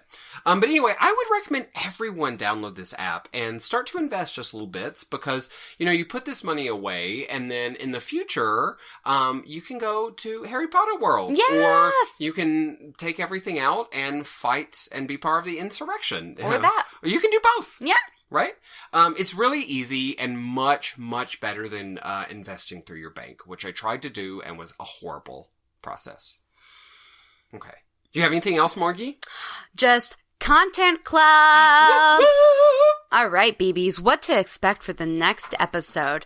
Mickey and I would love to take you on the epic and intense journey, but briefly, to catch you up on Game of Thrones. Yes. Now, there have been something like 5 seasons of Game of Thrones out, or maybe even 6, and 5 books that have come out. Mm-hmm. We're not going to go into crazy depth over these things. No, girls. These podcasts are already 15 hours long. If we try to go step by step, day by day, do it. Day by day. Day by day. But we are going to just kind of briefly talk about our feelings of Game of Thrones. We're big Game of Thrones fans. Yes. very excited to see where it goes. So much shade to throw about George R. Martin. Oh, tons. And Sansa. Oh, Sansa. So, yeah. So join us on our next episode to kind of talk about the woes and the loves of Game of Thrones and kind of predictions about where we're going Yes, to. you've got some hardcore theories up your sleeve. I love a fan theory and a conspiracy theory. Ooh, I love fans. Vroom.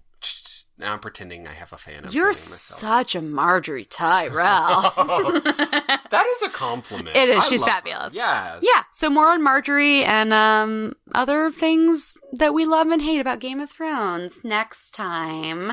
Thank you, babies. We'll see you then. It was good to talk to you, actually. Or Yeah, at you. we talked at you. Thank you Okay. for listening. Bye, baby. Bye-bye. We love you. We touch Mwah. you.